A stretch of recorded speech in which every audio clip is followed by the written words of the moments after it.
shows.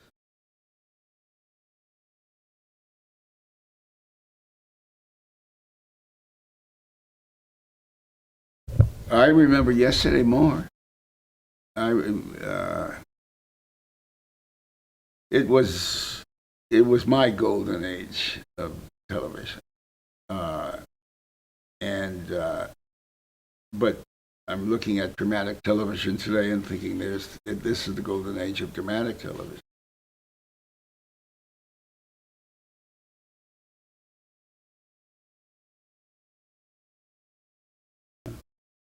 Well, the Colgate Comedy Hour, Dean and Jerry, and the other shows that goes back to a time when uh, I don't know what percentage, but it wasn't close to 50% of homes had television. So I remember in the years immediately preceding that, uh, we used to go over to somebody else's house that had a television because we didn't have it on Tuesday night to see Milton Berle and the Texaco hour just a few years before. It was true too when the Colgate Comedy Hour started, and suddenly I'm writing the Martin and Lewis, Ed Simmons and I, the Dean Martin Jerry Lewis Colgate Comedy Hour. Everybody didn't have a television set, so people used to go on Sunday nights to watch Dean and Jerry. And Monday morning, that expression around the water cooler came about because in offices everywhere where people had a moment together socially around a water cooler, they were talking about, did you see Dean Martin and Jerry Lewis last night? So those were heady days in the very early days of. That was before when Dean and Jerry went on the air in the Colgate Comedy Hour. That was before they had laid the transatlantic coaxial cable, which allowed shows to be broadcast in real time in the East and shown in the West. So shows that were, produced in the East were shown 3 hours later or delayed 2 days or whatever in those days. And then came the transatlantic. I'll sing that song for you now. We wrote a parody to that. When the transcontinental coaxial cable is laid. When the transcontinental coaxial cable is laid or made, we'll be there with there'll be no more gray kinescopes. We'll be there with our kinfolk. You'll hear those Cucamonga jokes coming to you. From Hollywood and Vine Street, we'll be on the run to the land of sun and swimming pools. The dramatic shows will be static shows if they stay. Those fools, my favorite part. Harchachonia, it's California. We'll ride the super cheap. When the transcontinental coaxial cable is laid. We wrote that 2 days before we were coming west with the Colgate Comedy Hour. Mm-hmm. Standing around Bud Yorkin's piano. Pat Weaver, a celebrated name, the conceiver of the Colgate Comedy Hour, and Sam Fuller and Pete Barnum and Arthur Penn, great producer who was a stage manager then, John Rich, great director who was a stage manager then. We were all around the piano composing that. There's a piece of history.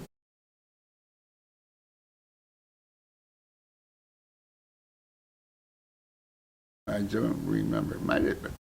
I don't remember. I was thinking I wanted to say Ed Wynn, but I'm sure I saw something before.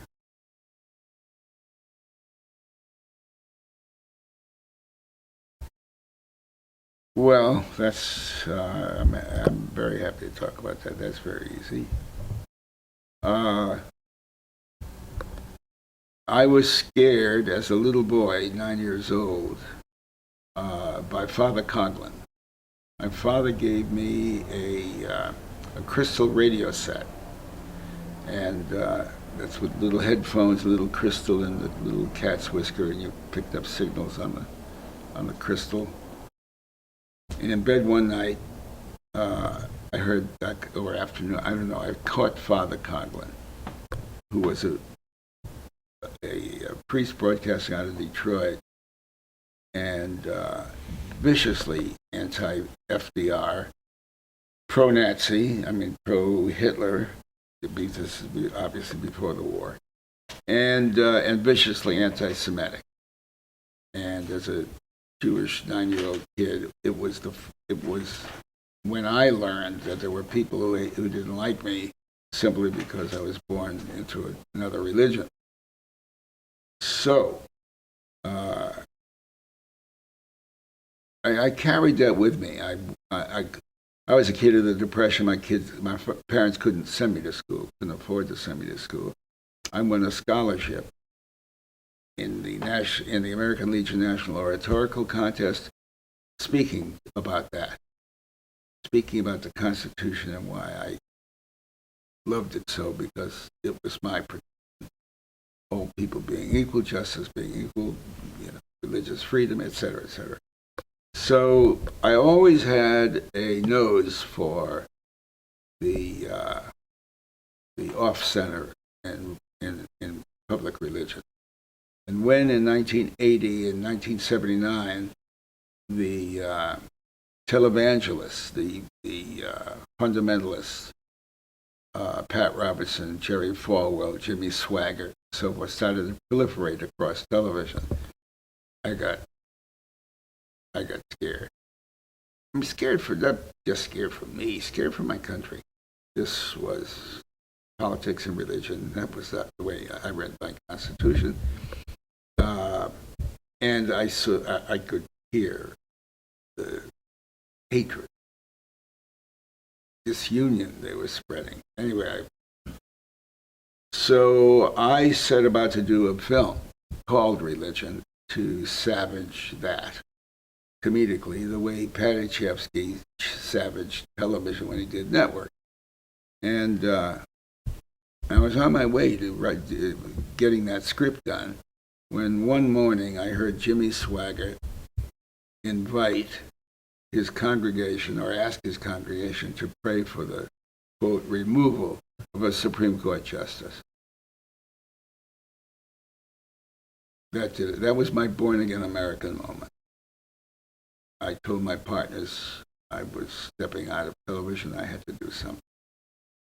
Anyway, what I did was a television spot that just saw an average guy, a factory guy, on a piece of heavy equipment looking straight into a camera and saying that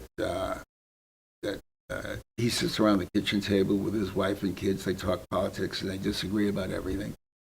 And here come ministers on radio and television and in the mail telling we're good Christians or bad Christians, depending on our political point of view. If we agree with them, I agree with them most of the time, he said, I'm a good Christian.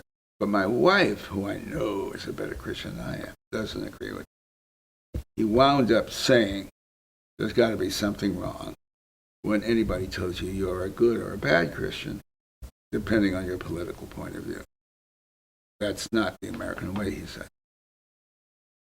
So I had this television spot, and sounds crazy, but before I did anything with it, I'd already done it. I realized I had several strikes against tilting after the religious right. As a Jewish guy, a kid that I was only about 28 years old, 32 years old. And and I'm from Hollywood. I mean, those are two major strikes against you. So I went to see, I knew Father Hess at Notre Dame, and I went to visit him. And he looked at this spot and he said, the mainline church leaders, we have the same problem with all of this that you have, this mixture of politics and religion. It's not good. And then he said, unforgettably, but we also are concerned the way they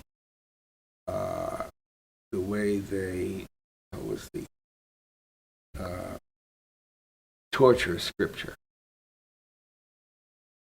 The fundamentalist torture Scripture. And I could never forget that. And he sent me to a half a dozen other mainline church leaders and they all endorsed it. Some of them were on. One of them said you have to institutionalize this, form an organization around it. And I like what the guy says at the end when he says, "That's not the American way. You ought to call it People for the American." So I never sat down to start an organization. It was an act of spontaneous combustion off this piece of, and I ran the spot on a station in D.C. because there were only 3 networks, and it ran. In 2 days, I was sitting with the young Brian Williams and a couple of other. I was on 2 of the networks on the 7 o'clock news with this spot, and as I say, spontaneous. And today, I couldn't be prouder.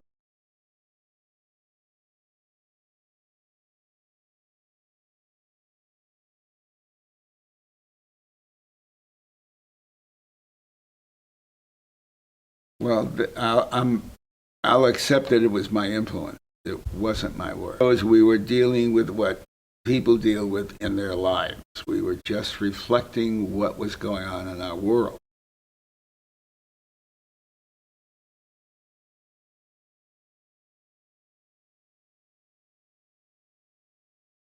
I mean, history, the subject of history generally doesn't need me to endorse its worth. So humanity knows how it grew, what preceded this moment. But I wish that there was a way for the present to learn a lot more from the past. Recently, I learned, because I'm working on a memoir, and recently I learned that I was a part of a 1978 Emmy Awards contest. I mean, I just saw that out of something I found in a paper, or YouTube, or some piece of research. And I looked for and found the 1978 Emmy broadcast. And I had 4 minutes or more to talk before I presented an award. And what I talked about was we were only 3 networks, how the other 2 networks were competing against their own shows about to be honored and their own stars about to be honored. And they were competing, one with some big King Kong. They both were doing major specials in order to steal audience and ratings from the show that was honoring some of their own people. And so I talked about how far do we have to go?